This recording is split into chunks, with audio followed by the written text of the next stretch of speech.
On June 6, 1944, the Allies opened the Second Front against Nazi Germany.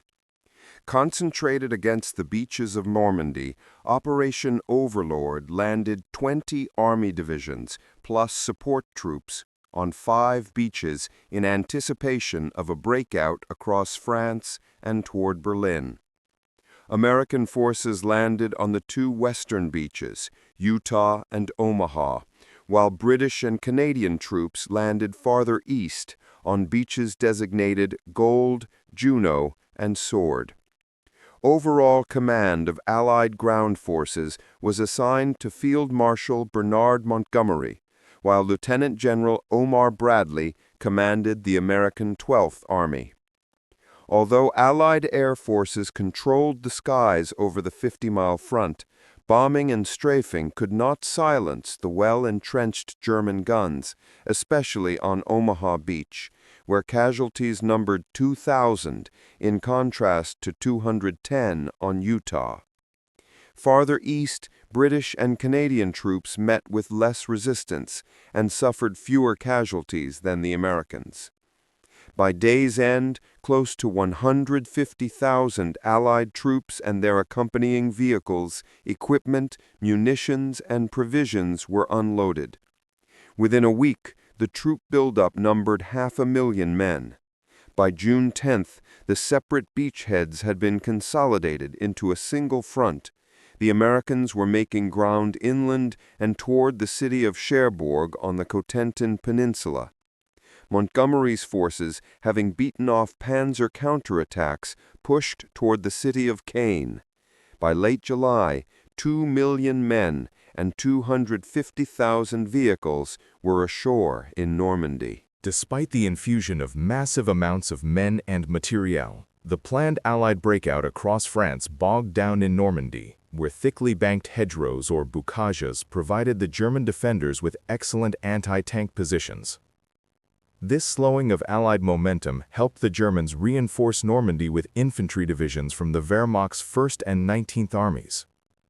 Cherbourg surrendered to the Americans on June 27, but the British assault on Caen, Operation Epsom, June 21 to July 1, despite heavy RAF bombardment, was halted by the German Army. Operation Cobra, 457 bombers to carpet bomb Caen. In an attempt to break German resistance around the city of Caen, Montgomery ordered 457 Halifax and Lancaster bombers to carpet bomb the area. The July 7 air operation against Caen dropped 3,000 tons of high explosives in front of the British Army, still on the outskirts of Caen. Because the bombs were mainly 1,100-pounders, they created craters 20 feet across and filled the streets of the city with the wreckage of stone buildings. The British were able to fight into the city, but were blocked from moving beyond it by craters and rubble. On July 18, the British, this time aided by planes from the U.S. 8th Air Force, tried carpet bombing again, this time with 1,676 heavy and 343 medium and light bombers. The goal was to blow a hole in the German defenses so that Montgomery could push 700 tanks through and onto the Falaise Plain, Operation Goodwood, July 18 to 20, thence to secure an opening toward Paris. But the German defenders again rode out the bombardment and stopped the British offensive, destroying half the British tanks in the process. 7 weeks after the D-Day landings, the 1st U.S. Army began a high-risk, high-reward bombing mission called Operation Cobra. Meanwhile, Bradley's 12th Army pushed south to the crucial crossroads town of St. Lo, where the German Panzer Lehr Division blocked the Americans' path out of the Cotentin Peninsula. With the failure of Goodwood and the tenacious stand of the Panzer Lehr Division came the real possibility that the intended Allied breakout of Normandy would never be realized. To break the stalemate on the battleground outside St. Lo, General Bradley proposed using American heavy bombers to blow the Germans out of the way. Operation Cobra was Bradley's 3rd attempt to escape from the constricted neck of the Cotentin Peninsula. The first attempt, begun on July 3, had been checked by the hard fighting of the enemy's infantry along the floodline of the Dover River. The second, begun on July 13, had after 5 days resulted in the capture of the crucial crossroads town of St. Lo, but at the cost of 11,000 casualties. Operation Cobra would utilize the might of the American heavy bomber fleet to assist the 12th Army in breaking out of the peninsula. General Bradley, the chief architect of Cobra, had decided on the plan's outline by July 10th and presented it to his corps commanders 2 days later. Set for July 21st, Operation Cobra would carpet bomb a rectangular area, approximately 4 miles long and 13/4 miles deep, or 7,000 yards by 2,500 yards, or the entire front of Bradley's initial attack. Once the bombs had been dropped, the U.S. 2nd and 3rd Armored Divisions would punch a hole through the German defenders and finally break out of the peninsula. Timing and shock value were crucial components. Bradley understood that timing was crucial to Cobra's success. The general wanted a short, intensive bombardment to maximize shock value. He wanted the bombers to approach the target box parallel to the front and along German lines in order to provide a greater security zone for his ground troops. He believed the bombers could attack in the morning east to west and in the afternoon west to east, placing the sun in the eyes of German anti-aircraft gunners. Immediately after the bombing stopped, the American follow-up attack had to capitalize on the shock. To best do this, Bradley planned to withdraw his troops a mere 800 yards from the front line, keeping them close enough to attack quickly and reoccupy conceded space. In order to avoid the huge craters that had slowed the British advance at Cayenne during Operation Epsom, Bradley required that only 100-pound fragmentation bombs be dropped. 7 weeks after the D-Day landings, the 1st U.S. Army began a high-risk, high-reward bombing mission called Operation Cobra. After obtaining Montgomery's approval, Bradley flew to England and presented his plan to Allied air commanders on July 19th. In attendance were the Air Chief Marshal Arthur Tedder, Deputy Supreme Commander for Overlord; Air Marshal Sir Trafford Leigh-Mallory, Commander-in-Chief of Allied Expeditionary Air Force for Overlord; and Carl Spaatz, Supreme Commander of U.S. Strategic Air Forces in Europe. Bradley asked the men who controlled the skies over the battlefield to give him the air support he needed to break out of the Cotentin Peninsula. He was greeted in England by enthusiasm for his plan. In his memoirs, Bradley commented that air's enthusiasm for Cobra almost exceeded that of our own troops on the ground, for air welcomed the St. Lo carpet attack as an unrivaled opportunity to test the feasibility of saturation bombing. He left the meeting with a commitment of 1,500 heavy bombers, almost 900 medium bombers, and some 350 fighter bombers. Although the Allied air commanders agreed to the plan for Cobra, they wanted some modifications. The airmen initially wanted a safety zone of 3,000 yards, compared to Bradley's 800. Bradley finally agreed to 1,200 yards, but the heavy bombers would not strike the front edge of the target box. Instead, fighter bombers would cover this 250 yards.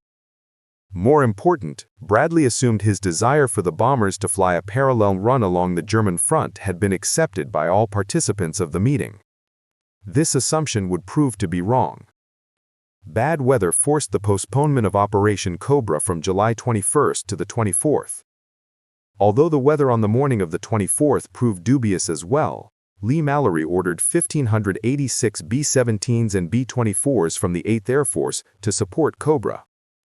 He himself and other senior airmen flew to Normandy, and after seeing firsthand a 5,000-foot ceiling over the target box, called off the mission and rescheduled it for the next day.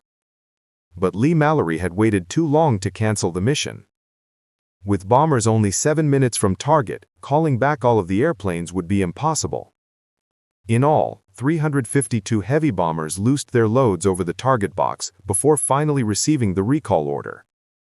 And contrary to Bradley's wishes, all the bombers had dropped their loads perpendicular to the front line. Some bombs fell short of their target and on the American 30th Division.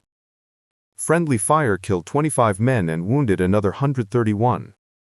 Moreover, confusion caused by the cancellation of the air phase of Cobra forced Bradley's men to fight again for the ground conceded as a safety zone. 4,100 tons of bombs were dropped on German positions. The confusion and tragedy of the July 24th strike can be blamed for many factors. Direct communications between the bombers and the ground troops was non-existent. Although Lee-Mallory was physically at Bradley's headquarters near the front, his cancellation order had to be sent back to the 8th Air Force's headquarters in England. Then sent to 8th Air Force planes approaching the target area, delaying the execution of his order.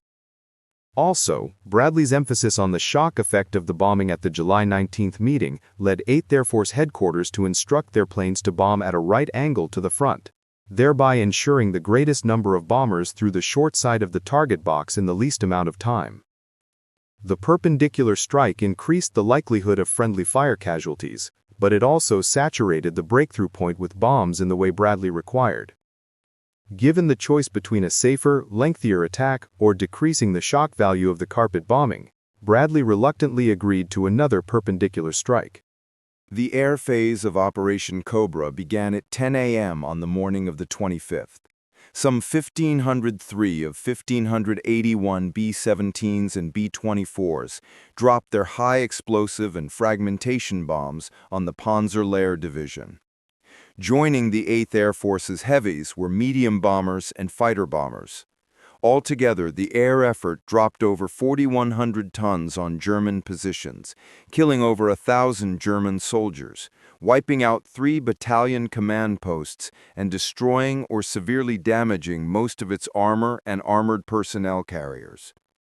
The effect of the bombing on the already under-strength Panzerlehr Division was significant. The German division commander, Lieutenant General Fritz Bayerlein, described the scene outside of St. Lo in a post-war interrogation. It was hell. The planes kept coming overhead like a conveyor belt, and the bomb carpets came down. My front lines looked like a landscape of the moon, and at least 70% of personnel were out of action, dead, wounded, crazed, or numb. Bayerlein placed the actual losses of dead and wounded at approximately 50% by bombing, 30% by artillery, and 20% by other weapons. Still, despite the devastating pattern bombing and the artillery barrage that followed, the Americans were unable to break through the German lines on the 25th. But the American commander opposite the most battered part of the Panzerlehr Division's lines, Major General J. Lawton Collins, shrewdly realized that the German command and control structure had been badly disrupted by the air attack and planned a full-scale attack the next morning. On the evening of the 25th, Collins brought his 7th Corps armor, newly equipped with iron shears to bulldoze the hedgerows, to the front, with orders to push through the remaining German defenders at dawn. In the morning, the 2nd Armored Division, supported by tactical air and building on the accomplishments of the 30th Infantry Division, cut through the demoralized German defenders. Breakthrough had become breakout, and the race to Germany had begun. Friendly fire killed 111 Americans and wounded 490 more. The July 25th breakthrough at St. Lo owed its success to aggressive pattern bombing the previous day. Bradley's use of heavy bombers in close air support of ground operations brought the weight of American air power to bear against a vulnerable opponent at an opportune time. But the success of Operation Cobra was tainted by more friendly fire incidents. Once again, American bombs accidentally hit units in the 30th and 9th Infantry Divisions.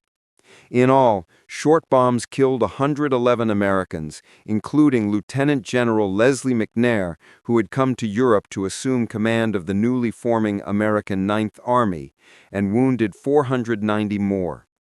Moreover, the close proximity of American troops to the intensive bombing caused 164 post-traumatic shock cases in the 30th Infantry Division, further reducing their combat efficiency. High-level finger-pointing took place as a result of the friendly fire deaths. General Spaatz tried to place blame on the medium bombers of 9th Bomber Command. The 8th Air Force's own investigation showed the 2nd Air Division was responsible. In his memoirs, General Bradley accused the airmen of duplicity, claiming they had told him the July 25th bombing would be parallel to the road.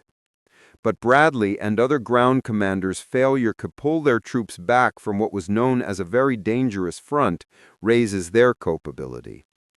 What is certain is that the blame for the short bombings does not rest entirely on any one service. Although there was no duplicity on the part of the Army Air Force, in fact, air commanders were reluctant to undertake the operation at all, airmen from Tedder and Leigh Mallory to the bombardiers themselves deserve some of the blame. Despite the demoralizing effect close air support had on friendly troops, American ground forces successfully pushed through the battered German defenders. The success of Cobra owed to many factors.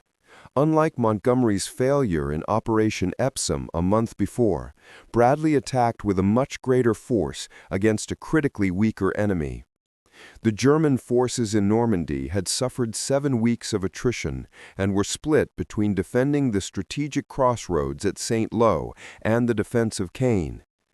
Unable to reinforce either sector rapidly due to Allied air interdiction, short of ammunition and without Luftwaffe air support, the German line of defense was vulnerable to puncture. Was Operation Cobra worth the price? Both Montgomery and Bradley recognized the utility of using heavy bombers in support of ground troops, but the failure of Allied heavy bombers to break the back of German resistance at Caen, causing considerable collateral damage to French civilian and friendly troops, did not deter Bradley from using them at St. Lo. Although friendly fire casualties did occur in both operations, it was a relatively small price to pay considering the overall stakes. In July 1944, the breakout of Normandy had stalled, and without a determined Allied combined arms offensive, the very existence of a second front was endangered. Operation Cobra vividly illustrated the firepower heavy bombers could bring in support of ground troops. Although an inexact science in the summer of 1944, the close air support operations in Normandy were the precursor to heavy bombers being used in later ground support missions in the European theater and later in Korea, Vietnam, and the recent Gulf War. Heavy bombers have proved a powerful addition to the arsenal of ground commanders, providing critical offensive mass at crucial moments.